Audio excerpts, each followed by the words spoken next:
வணக்கம் ஃப்ரெண்ட்ஸ். பாண்டியன் ஸ்டோரில் இன்னும் எபிசோடில் என்ன நடக்குதுன்னு ஒரு நட பார்த்துட்டு வரலாம் வாங்க. சுடரையும் குமரவேலையும் சென்டர் சோஃபாவில் உட்கார வச்சுட்டு இன்னொரு பக்கம் சைடு சோஃபாவில் முத்துவேலும் சக்திவேலும் உட்காந்துருக்காங்க. அவங்களுக்கு எதிர் சோஃபாவில் புதுசாக வாழ்வு வந்த பாக்கியமும் மாணிக்கமும் உட்கார்ந்துருக்காங்க. மற்றவங்கெல்லாம் அவங்கள சுற்றி நின்றுட்டு இருக்காங்க. எல்லாருமே ரொம்ப சந்தோஷமாக நின்றுட்டு இருக்க மயில் மட்டும் ரொம்ப சங்கடமாக நிற்கிறாங்க. எல்லாரையும் ஒரு பார்வை பார்த்துட்டு, சம்மந்தி உங்களுக்கு சந்தோஷமான சக்திவேல் கேட்க, பாக்கியத்தை தவிர வேற யார் பதில் சொல்ல போறா? அவங்க காது டு காது சிரிச்சுட்டு மாணிக்கத்தை பாக்குறாங்க. சம்மந்தி உங்களுக்கு திருப்தியான மாணிக்கத்தையும் பார்த்து கேட்கிறாரு அவரு. எல்லாம் நல்லபடியா நடந்துருச்சுல்ல அப்படின்னு முத்துவேல் சொல்ல, என்ன சம்மந்தி இப்படி கேட்டுட்டிய? ரொம்ப திருப்தி எங்களுக்கு அப்படின்னு பாக்கியம் சொல்ல, ரொம்ப நல்லதுன்னு கும்பிடுறாரு சக்திவேல். அப்போ மாறி பாலும் பழமும் எடுத்துட்டு வந்து, இந்தா குமாரு நீ பாலை குடிச்சிட்டு அவளுக்கும் இந்த பாலையும் பழத்தையும் கொடு அப்படின்னு நீட்டுறாங்க மாறி. மாறி முதல்ல நீ ஒரு ஸ்பூன் எடுத்து அவனுக்கு கொடு, அதுக்கப்புறமா அவன் குடிச்சிட்டு அவகிட்ட கொடுப்பான் அப்படின்றாங்க பாட்டி. ஸ்பூன்ல கொடுக்கணுமா அப்படின்னு சிரிச்சுக்கிட்டே கேட்டுட்டு மாறி ஒரு ஸ்பூன் பால் எடுத்து குமரவேல் வாயில ஊட்டி விடுறாங்க. சுடரும் பார்த்துக்கிட்டே இருக்க, இப்ப அவன் கையில கொடு அப்படிங்கிறாங்க பாட்டி. அவரு அதை முழுங்கிட்டு அப்படியே திரும்புறாரு. நீ குடிச்சிட்டு அதை இவளுக்கும் குடுடான்றாங்க பாட்டி.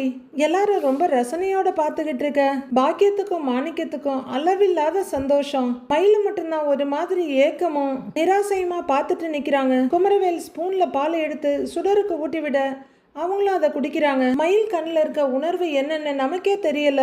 ஏக்கமா பொறாமையான்னு சொல்ல முடியாம இருக்கு. அடுத்து சுடர்கிட்ட கொடுக்க அவங்க குமரவேலுக்கு ஊட்டி விடுறாங்க. நல்ல பால்வாடி குழந்தைக்கு ஊட்டுற மாதிரி ஊட்டி விடுமா அப்படின்னு பழனி கிண்டல் பண்ணிட்டு இருக்க, அவங்க ஸ்பூன்ல பால் எடுத்து ஒரு காலத்துல பிள்ளையாருக்கு கொடுத்தாங்களே அது மாதிரி இப்ப குமரவேலுக்கு கொடுத்துட்டு இருக்காங்க. பாக்கியம் ஒரு பெரிய நிம்மதி பெருமூச்சோட சீலிங்க பாக்குறாங்க. எல்லாருமே ரொம்ப சந்தோஷமா பார்த்துக்கிட்டு இருக்க மயில் மட்டும் நெருப்பு மேல நிக்கிற மாதிரி நின்னுகிட்டு எதிர் வீட்டை பாக்குறாங்க. அவங்க எல்லாம் ரொம்ப சுவாரஸ்யமா பேச்சுலையும் ஒருத்தர் பாக்குறதுலயும் இருக்க, மயில் அங்கிருந்து கிளம்பி வெளியே வர்றாங்க. வர்றவங்க எதிர் வீட்டையே பார்த்துக்கிட்டு நிக்கிறாங்க. அப்போ அங்க வேகமா வர்ற சுகன்யா, நீங்க எல்லாம் சாப்பிட்டீங்களா அப்படின்னு சொந்தக்காரங்களை கேட்டுட்டு மயில் கிட்ட வர்றாங்க. மயில் அங்க நின்று எதிர் வீட்டை ஏக்கமா பாக்குறத பார்த்துக்கிட்டு இருக்காங்க. அவங்களும் மயிலு அப்படின்னு பின்னாடி இருந்து கூப்பிட, மயில் திடுக்குன்னு உடம்பு உதற அப்படியே திரும்புறாங்க. ஏன் இங்கேயே நிக்கிற அப்படின்னு சுகன்யா கேட்க, மயில் அவசரமா கண்கள்ல இருக்க கண்ணீரை தொடச்சிக்கிறாங்க. சுகன்யாவும் புரிஞ்சு போய் அப்படியே எதிர் வீட்டை ஒரு பார்வை பாக்குறாங்க. மறுபடியும் மயிலால எதிர் வீட்டுல இருந்து பார்வை எடுக்கவே முடியல. மயிலு ஏன் அங்கேயே பார்த்துக்கிட்டு இருக்கிற அப்படின்னு சுகன்யா கேட்க, ஒன்றும் இல்லை சும்மாதான்றாங்க அவங்க. என்னதான் இருந்தாலும் நீ அது வாழ்ந்த வீடு இல்லை அப்படின்னு சுகன்யா சொல்ல, ஒரு பெரிய பெருமூச்சோட மயில் மறுபடியும் அங்கே ஆனாலும் சரவணன் கொஞ்சம் பொறுமையா இருந்திருக்கலாம். அவசரமா டைவர்ஸ் கேஸ் எல்லாம் கொடுத்துருக்க வேண்டாம். கொடுத்துட்டான், நீ வேற டைவர்ஸ்க்கு ஓகே சொல்லிட்ட அப்படின்னு சுகன்யா சொல்ல, மயில் சுகன்யாவை ரொம்ப தயக்கமா பாக்குறாங்க. நீ மனசாரதான் ஓகேன்னு சொன்னியா மயில் அப்படின்னு சுகன்யா கேட்க, அப்படின்னு மெதுவா தலையாடுறாங்க மயில். ஏன் அப்படி சொன்ன அப்படின்னு சுகன்யா கேட்க, மயில் எதுவும் சொல்லாம மறுபடியும் எதிர் வீட்டையே பாக்குறாங்க. என்கிட்ட எதுவும் சொல்ல மாட்டியா மயிலு? சரி வா உள்ளர போலாம், உன்னை உள்ள கூப்பிட்டாங்க வா அப்படின்னு சுகன்யா கூப்பிட, மறுபடியும் மயில் எதிர் வீட்டை ஏக்கத்தோட பாக்குறாங்க. வா மயிலு அப்படின்னு தோல்ல கைய போட்டு சுகன்யா அவங்கள கூட்டிட்டு போறாங்க. சுடர குமரவேல் ரூம்ல கூட்டிட்டு வந்து உட்கார வச்சிருக்காங்க. மயிலும் தங்கச்சி பக்கத்துல வந்து உட்கார்ந்து இருக்காங்க. ரெண்டு பேரும் அமைதியா உட்கார்ந்து இருக்க, திடீர்னு சுடர் மயிலோட கைய பிடிச்சி சாரி காண்றாங்க. எதுக்குன்றாங்க மயிலு. திடீர்னு நேத்து உன் மனசு வருத்தப்படுற மாதிரி பேசிட்டேன்ல, சாரிக்கா என்னை மன்னிச்சிடுன்றாங்க சுடர். அதெல்லாம் நேத்தே மறந்துட்டேன், நீ சந்தோஷமா இருக்கல்ல அப்படின்னு மயிலு கேட்க, அப்படின்னு தலையாட்டுறாங்க சுடர். அதுதான் எனக்கு வேணும், இந்த கல்யாணம் நடக்கக்கூடாதுன்னு தான் நானும் பல தடவை சொன்னேன் அப்படின்னு மயில் சுடர்கிட்ட பேசிட்டு இருக்க, அந்த வழியா கிராஸ் பண்ண பாட்டி காதுல இது விழுந்துருது. அப்படியே படக்குன்னு திரும்பி பாக்குறாங்க. இந்த கல்யாணத்தை நிறுத்துறதுக்கு அவ்வளவு முயற்சி பண்ண அப்படின்னு மயில சொல்லிட்டு இருக்க, பாட்டி அப்படியே அதிர்ச்சியோட திரும்பி பாக்குறாங்க. அதெல்லாம் உன் நல்லதுக்கு தான் பண்ணினேன் சுடரு, நீ நல்லா இருக்கணும்னு தான் நான் அதெல்லாம் பண்ணேன். எப்படியோ கல்யாணம் முடிஞ்சிருச்சு, நடந்து முடிஞ்ச கல்யாணம் சரியா தப்பான்னு இனிமே பேசுறதுல எந்த பிரயோஜனமும் இல்லை அப்படின்னு மயில சொல்லிட்டு இருக்க, சுடர் அப்படியே கண்ணை படபடன்னு அடிச்சுட்டு பார்த்துட்டு இருக்காங்க. வெளியே பாட்டி நின்று இதெல்லாம் கேட்டுக்கிட்டு இருக்காங்க. இங்கே பாரு, அக்கா வாழ்க்கையில் என்னெல்லாம் நடந்ததுன்னு நீயும் பார்த்துக்கிட்டு தானே இருந்த அப்படின்னு மயிலு கேட்க, சுடர் லைட்டாக கண்ணை மட்டும் மூடி தருக்குறாங்க. நான் என்னெல்லாம் தப்பு பண்ணேன்னு நீ ஆரம்பத்துலேருந்து என்னை பார்த்துக்கிட்டே தான் இருக்க. அதெல்லாம் நீ பண்ணக்கூடாது, புரியுதா அப்படின்னு மயிலு சொல்ல, மறுபடியும் கண்ணை மட்டும் மூடி திறக்கிறாங்க. என் வாழ்க்கையில் நடந்த எதுவுமே உன் வாழ்க்கையில் நடந்துடக்கூடாது சுடரு அப்படின்னு மயிலு சொல்ல, சுடர் லைட்டாக சரின்னு தலையாட்டி கண்ணை மூடி திறக்கிறாங்க. எல்லா விஷயத்துலையும் இல்லைன்னாலும் நம்மளோட தனிப்பட்ட விஷயத்துலையாவது நாம சிந்திக்கணும்டி, சுயமா முடிவெடுக்கணும். எல்லாத்துக்கும் யாரோ ஒருத்தங்க பேச்செல்லாம் கேட்டுக்கிட்டு ஆடக்கூடாது அப்படின்னு மயிலு சொல்லிட்டு இருக்க, இங்க பாட்டியும் வெளியே நின்று பொறுமையா கேட்டுட்டு இருக்கிறாங்க. பெத்தவங்க பேச்ச கேட்கணும் தான், அதுபடிதான் நடந்துக்கணும்னு எல்லாரும் சொல்லுவாங்க. ஆனா அந்த பெத்தவங்க எப்படிப்பட்டவங்கன்றத வச்சுதான் அவங்க பேச்ச கேட்கணுமா வேணாமான்னு நாம முடிவெடுக்கணும், புரியுதா? இதை புரிஞ்சிக்காம நான் கண்மூடித்தனமா அம்மா பேச்ச கேட்டுக்கிட்டு நடந்துட்டேன். அம்மா பேச்ச கேட்டு நடந்து என் வாழ்க்கை எவ்வளவு சிக்கலாச்சுன்னு உனக்கு தெரியும்ல அப்படின்னு மயிலு சொல்ல, சுடர் அசையாம பார்த்துட்டு இருக்காங்க. பாட்டியும் ஒண்ணு விடாம கவனமா கேட்டுக்கிட்டே நிக்கிறாங்க. இங்க பாரு, நீயாவது கொஞ்சம் புத்திசாலித்தனமா நடந்துக்கணும். என்ன, அம்மா பேச்ச கேட்டு கல்யாணம் பண்ணிக்கிட்ட, ஆனா அதுக்காக அம்மா பேச்சையே எல்லா விஷயத்திலையும் கேட்கணும்னு அவசியம் இல்லை அப்படின்னு மயிலு சொல்ல, சுடர் வாயே திறக்கல. இங்க பாரு, நீ புத்திசாலி பொண்ணு, படிச்ச பொண்ணு, என்ன மாதிரிலாம் இல்லை. உன் வாழ்க்கையில் நீ சுயமாக முடிவு எடுக்கணும் அப்படின்னு மயிலு கேட்க, சரிக்கான்னு திருவாயை திறந்து சொல்கிறாங்க சுடர். அப்புறம் நம்ம வீட்டு ஆளுங்களை எல்லாத்துலேயும் உள்ளர இழுக்காத, அதுக்காக இங்கே என்ன நடந்தாலும் அட்ஜஸ்ட் பண்ணிக்கிட்டு போனலாம் நான் சொல்ல மாட்டேன். குமரவேல் உன்னை கஷ்டப்படுத்தினான்னு வையேன், வீட்டில் சொல்லாதன்னெலாம் நான் சொல்ல மாட்டேன். எதுவாக இருந்தாலும் என்கிட்ட சொல்லுன்றாங்க மயிலு. எனக்கு புரியுதுக்கா, சரின்றாங்க சுடர். இங்கே பாரு, இங்கே உனக்கு என்ன பிரச்சனை நடந்தாலும் நீ என்கிட்ட சொல்லணும். அக்கா நான் இருக்கேன் உனக்கு, மறந்துடாதன்றாங்க மயிலு. சரி சரிக்கான்றாங்க சுடர். அப்படின்னு பெருமூச்சு விடுற மயிலு, சுடரு உனக்கே தெரியும்ல, உனக்கு என்னன்னாலும் நான் வந்து நிற்பேன். நீ சந்தோஷமா இருக்கணும், எனக்கு அது போதும் அப்படின்னு பாசக்கார அக்காவா கண் கலங்கி சுடரோட கன்னத்துல லைட்டா தட்டி கொடுக்குறாங்க. அதை ஃபுல்லா அங்க நின்று கேட்ட பாட்டி சரி கிளம்பலான்னு மெதுவா நடக்கிறாங்க. மற்றபடி உன் மேலே எனக்கு பொறாமையெல்லாம் இல்லை சுடரு அப்படின்னு மயிலு சொல்ல, ஐயோ அக்கா எனக்கு தெரியும்க்கா, அக்கா நான் அப்படி பேசியிருக்க கூடாது, சாரிக்கா தெரியாம பேசிட்டேன் அப்படின்னு சுடர் மறுபடியும் மயிலோட கையை பிடிக்க, மயில் வந்த கண்ணீரை தொடச்சிட்டு லைட்டான சிரிப்போட, இல்லை அதெல்லாம் ஒன்றும் இல்லை, சரி நான் சொன்னதை மட்டும் ஒரு நாளும் மறந்துடக்கூடாது சரியா? உனக்கு அக்கா நான் இருப்பேன், எப்பவுமே உன் கூட இருப்பேன், நீ சந்தோஷமா இருக்கணும் அவ்வளவுதான் அப்படின்னு கன்னத்தை லைட்டாக தட்டி கொடுக்க, அப்படியே சுடர் மயிலோட தோல்ல சாஞ்சிட்டு சரின்னு தலையாடுறாங்க. வீட்டில் சரவணன் அவர் ரூமில் நிம்மதியாக தூங்கிட்டு இருக்க, அவரோட மொபைல் அடிக்குது. கண்ணை தேய்ச்சிட்டு படார்னு எழுந்து உட்காந்து அட்டன் பண்ணுறாரு. சரவணா, காலையில் லிஸ்ட்டு கொடுத்துருந்தேன், எப்போ பொருளை டெலிவரி கொடுப்பீங்க அப்படின்னு கேட்க, பண்ணிடலான்னு, சாயந்தரத்துக்குள்ள பண்ணிடலான்றாரு சரவணன். சாயங்காலம் ஆச்சுப்பா அப்படின்னு ஆப்போசிட்ல சொல்ல, என்ன சாயங்காலம் ஆயிடுச்சா அப்படின்னு மொபைல் எடுத்து பார்க்குறாரு. பார்த்துட்டு அச்சோ அப்படின்னு நெத்தியை தேய்ச்சிக்கிறாரு. மணி 5 ஆகுதுப்பா அப்படின்னு அவர் சொல்ல, சரிண்ணே, சாரி நான் கவனிக்கலண்ணே, இன்னும் 1 மணி நேரத்தில் டெலிவரி கொடுத்துடலாம் அப்படின்னு சரவணன் சொல்ல, கொஞ்சம் சீக்கிரம் டெலிவரி கொடுங்கப்பா அப்படிங்கிறாரு ஆப்போசிட்ல. இதோ வந்துடுறேன்னு அப்படின்ற சரவணன் படார்னு போர்வையை உதறி தள்ளிட்டு, அட இம்புட்டு நேரமா தூங்கணும் அப்படின்னு எழுந்து அதே தூங்கு மூஞ்சோட டபார்னு வந்து டைனிங் டேபிள் கிட்ட நிற்கிறாரு. அங்கே கோமதியும் ராஜியும் ஏதோ வேலை பார்த்துட்டு இருக்காங்க. வந்த சரவணனை பார்த்துட்டு, மாமா காஃபி குடிக்கிறீங்களான்னு ராஜி கேட்குறாங்க. இல்லைப்பா வேண்டாங்கிறாரு அவரு. டேய் என்னடா நீ மத்தியானம் கூட சாப்பிடாம படுத்துட்ட, சாப்பிட்றியான்னு கோமதி கேட்குறாங்க. அம்மா சாப்பாடெல்லாம் வேண்டாமா. ஏம்மா 12 மணிக்கு நான் வந்து படுத்தேன்ல, இவ்வளவு நேரமா தூங்கி இருக்கிறனே, என்னை ஏம்மா யாருமே வந்து எழுப்பவே இல்லைன்னு கேட்குறாரு சரவணன். ஏண்டா நான் கூட ஒரு தடவை வந்து பார்த்தேன், எழுப்பி பார்த்தேன், அதுக்கப்புறம் மறுபடியும் 3 தடவை வந்து எழுப்பி பார்த்தேன், நீ எழுந்திருக்கல, சரி பாவம் புள்ள தூங்குதேன்னு தொந்தரவு பண்ணாமல் விட்டுட்டேன் அப்படிங்கிறாங்க கோமதி. சரிம்மா எப்படியாவது என்னை தட்டியாவது எழுப்பியிருக்கலாம்லம்மா அப்படின்னு சரவணன் கேட்க, ஏன் என்னை ஏதாவது சொல்றதுக்கா அப்படிங்கிறாங்க கோமதி. அட போம்மா கடையில் அம்புட்டு வேலை கிடக்குது. சரி, நான் முகம் கை கால் கழுவிட்டு கிளம்புறேன் அப்படின்னு சரவணன் அங்கிருந்து வேகமா போறாரு. பாத்தியாடி, எழுப்பி விட்டா ஏன் எழுப்பி விட்டேன்னு கேட்பான். எழுப்பலன்னா ஏன் எழுப்பலன்னு கேட்பான். ஐயோ, இந்த பிள்ளைங்களை வச்சுட்டு ரொம்ப கஷ்டம்டி அப்படின்றாங்க கோமதி. பிள்ளைங்களை வளர்க்குறது ரொம்ப கஷ்டம் இல்லத்த அப்படின்னு ராஜி கேட்க, பிள்ளைங்களை வளர்க்குறது ரொம்பவே கஷ்டம்தான்.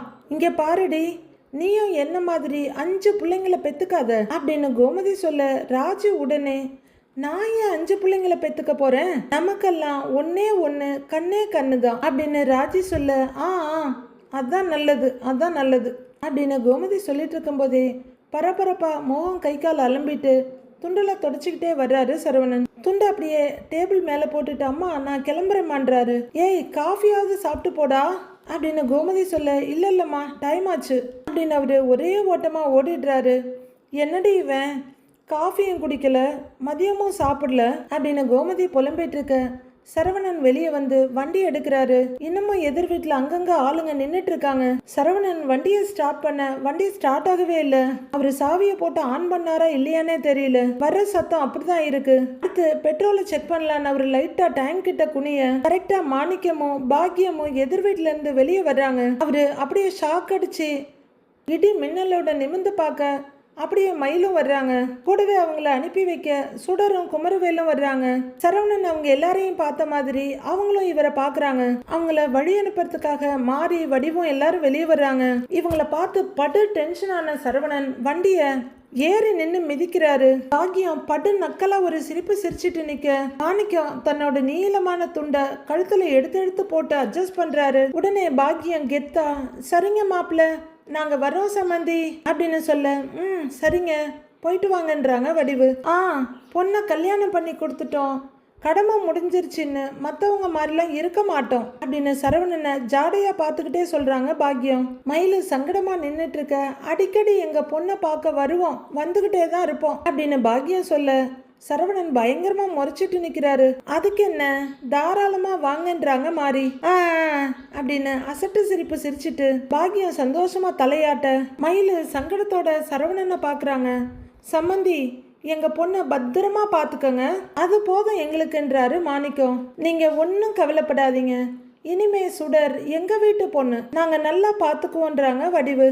மாணிக்கம் சரின்னு ரொம்ப சந்தோஷமா தலையாட்ட, பாக்கியமும் சந்தோஷமா தலையாட்டிக்கிட்டே எதிரில் பாக்குறாங்க. சரவணன் இப்ப வண்டியவும் ஸ்டார்ட் பண்ணாம அப்படியே உட்கார்ந்துருக்காரு. மறுபடியும் அவர் வண்டியை ஸ்டார்ட் பண்ண ஆரம்பிக்க கோமதி வெளியே வர்றாங்க. அவரு பெட்ரோலோட வால்வை இப்படி இப்படின்னு திருப்பி பார்த்துட்டு மறுபடியும் ஸ்டார்ட் பண்ண போக, என்னாச்சுடா என்னாச்சு அப்படின்னு கேட்குற கோமதி பைக்கை ஒரு பார்வை பார்த்துட்டு பைக் ஸ்டார்ட் ஆகலையான்னு கேட்குறாங்க. சரவணன் பயங்கர கோவத்தோட அவங்கள ஒரு முறைச்சிட்டு, இன்னைக்கு என்ன பார்த்து சதி பண்ணுதுங்கிறாரு. கோமதியை அந்த பக்கம் பார்க்க எல்லாரும் அப்படியே ஒரு ஆஃப் சர்க்கிள்ல நிக்கிறாங்க. கோமதியும் வந்து நிக்க, உடனே பாக்கியத்துக்கு ரொம்ப ஜாலியா இருக்குது.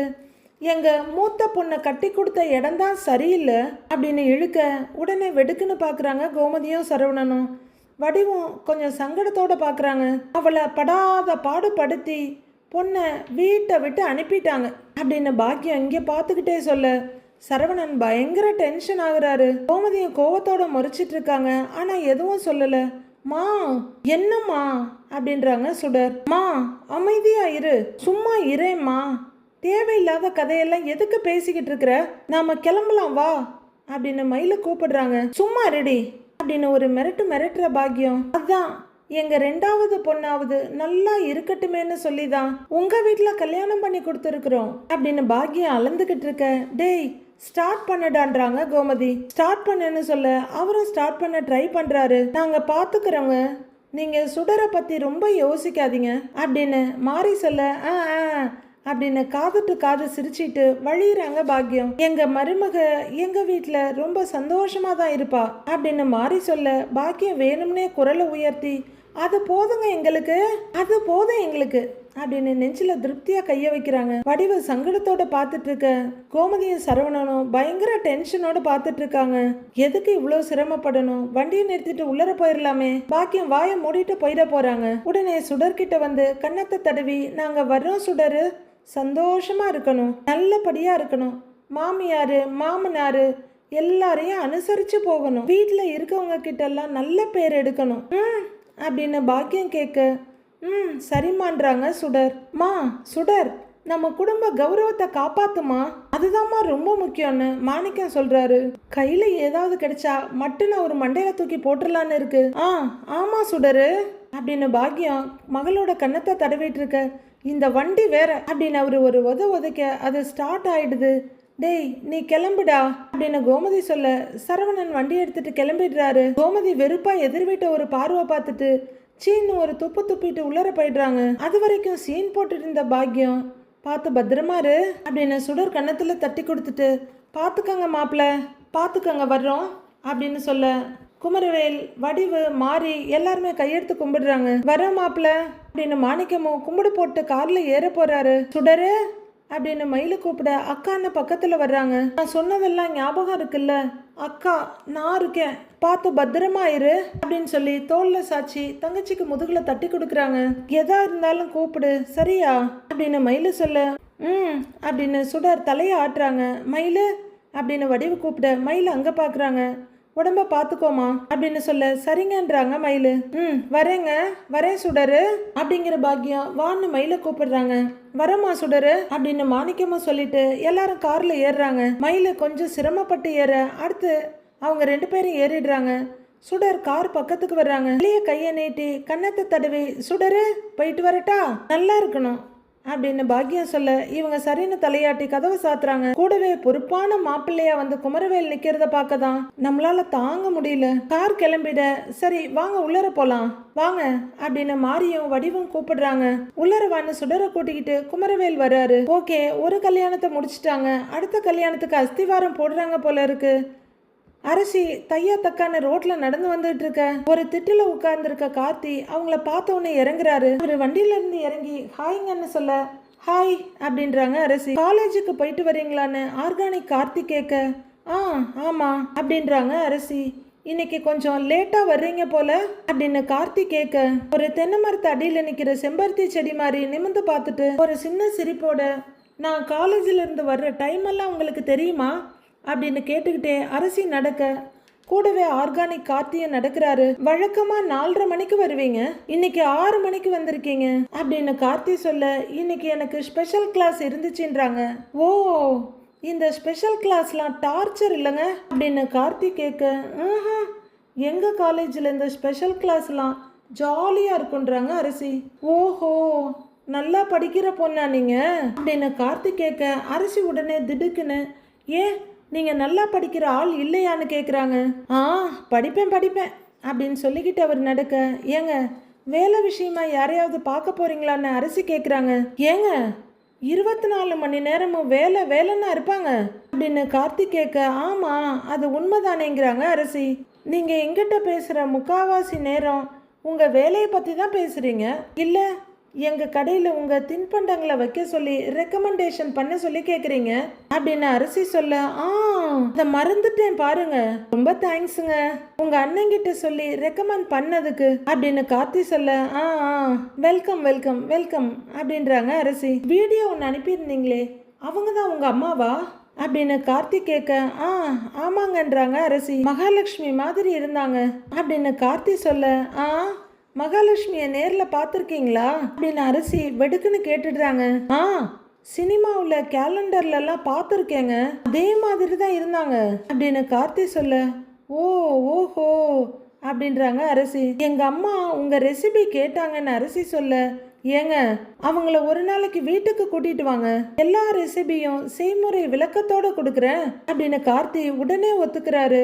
ஓகே இப்படியே எல்லாருக்கும் நீ ரெசிபி கொடுத்தினா ஓட்டாண்டி தான் ஆகணுன்ற மாதிரி தலையாட்டிட்டு பாக்குறாங்க அரசி. அதுக்கு முன்னாடி நீங்க ஒரு நாள் நம்ம வீட்டுக்கு வாங்க அப்படின்னு கார்த்தி சொல்ல அதை சரியா கவனிக்காத அரசி அப்படின்னு பாக்குறாங்க. காஃபி குடிக்க தான் வரமாட்டேங்கிறீங்க, வீட்டுக்காவது வருவீங்கல்ல அப்படின்னு கார்த்தி கேட்க யோசிச்சு சொல்றேங்கிறாங்க அரசி. ரொம்ப பண்றீங்க நீங்க அப்படின்னு கார்த்தி சொல்ல அப்படின்னு சிரிப்போட முகத்தை திருப்புறாங்க அரசி.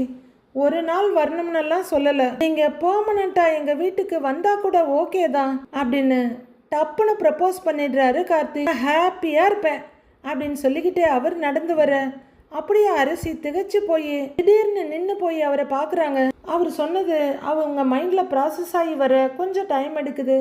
என்ன என்ன சொன்னீங்க அப்படின்னு அவங்க அதிர்ச்சியோட கேட்க, கார்த்திக்கும் என்ன சொன்னோம், ஏதோ ஒரு ஃப்ளோவில் சொல்லிட்டோமே அப்படின்னு திகைச்சு போய் பார்க்குறாரு. சொல்லுங்க, என்ன சொன்னீங்க அப்படின்னு அரசி கத்த. இல்லை ஒன்றும் இல்லைங்கன்றாரு அவரு. என்னமோ நீங்க சொன்னீங்க அப்படின்னு அரசி தூண்டி துருவ. அது நான் நான் உங்களை அதை எப்படி சொல்றதுன்னு தெரியல. எனக்கு உங்களை கொஞ்ச நாளாக தான் தெரியும். நான் எல்லார்கிட்டையும் இப்படி பேசுகிற ஆள் இல்லைங்க அப்படின்னு கார்த்தி சொல்லிட்டு இருக்க, அரசி அவரையே வச்சுக்கன்னு வாங்காம திகைப்போட பார்த்துட்டு இருக்காங்க. ஆனா என்னமோ தெரியல, உங்ககிட்ட மட்டும் நான் நிறைய பேசுறேன், உங்களை பார்க்கறதுக்காக மட்டும்தான் நான் இங்க நிக்கிறேன் அப்படின்னு அடுத்த பிட்டையும் போட்டுடுறாரு அசால்ட்டா. அரசி பயங்கர அதிர்ச்சியோட பார்க்க, ஏங்க 4:30 மணிலேருந்து நான் இங்கே தாங்க நின்றுட்டு இருக்கேன், எனக்கு உங்களை ரொம்ப பிடிச்சிருக்கு அரசி அப்படின்னு கார்த்தி சொல்லிட, அரசி அப்பட்டமா அதிர்ச்சியோட பார்க்குறாங்க. அரசி கார்த்தியவே அப்படியே பார்த்துக்கிட்டு இருக்க, இருக்கிற அத்தனை ஆங்கிள்லையும் அவங்க 2 பேரையும் காட்டிட்டு இருக்காங்க. சாரிங்க, நான் இதை இப்போ சொல்லணும்னுலாம் நினைக்கல, ஆனால் கண்டிப்பாக ஒரு நாள் சொல்லியிருப்பேன் அப்படின்னு கார்த்தி சொல்ல, ச்சே அப்படின்னு கடகடன்னு நடக்க ஆரம்பிக்கிறாங்க அரசி. ஏங்க ஏங்க சாரிங்க, நில்லுங்க அப்படின்னு கூடவே ஓடி வர்றாரு கார்த்தி. தயவு செஞ்சு என் பின்னாடி வராதிய அப்படின்னு அரசி கோவமா நடக்க, இல்லைங்க நான் ஏதோ ஒரு மைண்ட் செட்டில் அப்படின்னு கார்த்தி சொல்ல, அரசியை நின்று அவர் ஒரு முறை மறைச்சு, எதுவுமே சொல்லாதிய, என் பின்னாடியும் வராதிய, தயவு செஞ்சு வராதிய அப்படின்னு சொல்லிட்டு அரசி நடக்க ஆரம்பிக்கிறாங்க. ஏங்க அப்படின்னு கூப்பிட்டுக்கிட்டே 2 எட்டு அவங்க பின்னாடி எடுத்து வைக்கிற கார்த்தி அப்படியே நின்றுடுறாரு. நல்ல நைட்டா இருக்கு, சுத்தி இருட்டா இருக்கு. பாண்டியனும் சரவணனும் ரோட்ல நடந்து வந்துட்டு இருக்காங்க. ஏண்டா சரவணன்னு கூப்பிட அப்பாங்கிறாரு. இந்த ஏரியாவில் முன்னெல்லாம் நம்ம கடை மட்டும்தாண்டா இருந்தது, இந்த பக்கம் அந்த பக்கம்லாம் பெருசா வீடுங்கள்லாம் கிடையாது அப்படின்னு பாண்டியன் சொல்ல, தெரியும்பா, நீங்க எங்கிட்ட சொல்லியிருக்கீங்கன்றாரு சரவணன். மொத்தத்திலேயே 5-6 வீடு இருக்க இடத்துல போய் கடையை கட்டுறியான்னு கேட்டாங்க. அதுக்கு நான் எந்த பதிலும் சொல்லலையே.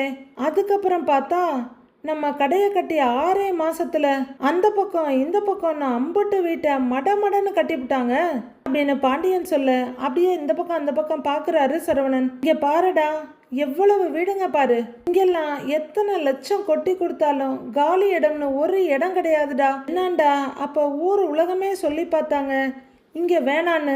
நான் அப்ப இருக்கிற நிலைமையை பத்தி யோசிக்கவே இல்லை, நான் யோசிச்சது வருங்காலத்தை பத்தி மட்டும்தான் அப்படின்னு பாண்டியன் சொல்ல, அப்பாவையே பார்த்துக்கிட்டு நடக்கிறாரு சரவணன். எனக்கு அப்பவே தெரியும்டா இந்த ஏரியா எப்படியும் பெருசா வளரும்னுட்டு. இங்க பாருடா சரவணா, நம்ம வாழ்க்கையில எப்பவுமே எதிர்காலத்தை பத்தி மட்டும்தான்டா யோசிக்கணும். வாழ்க்கையில நிறைய சண்டை சச்சரவு மனவேதனை எல்லாம் வரதாண்டா செய்யும். சும்மா அதை நினைச்சுக்கிட்டு வருத்தப்பட்டுக்கிட்டு ஓரமா மட்டும் உட்கார்ந்துடக்கூடாது. பிற்காலத்துல நாம என்னவா ஆகணும், எப்படி வாழணும்னு நினைச்சு ஓடிக்கிட்டே இருக்கணும், புரியுதா அப்படின்னு பாண்டியன் சொல்ல, புரியுதுப்பாங்கிறாரு சரவணன். சரவணா, எனக்கு உன் கஷ்டமெல்லாம் தெரியாம இல்லடா. நீ மயில கல்யாணம் முடிச்சதுல இருந்து இப்ப வரைக்கும் நீ மனசளவுல எவ்வளவு வலி வேதனை அனுபவிச்சிருக்கன்றதுக்கு நானே ஒரு சாட்சி தான்டா.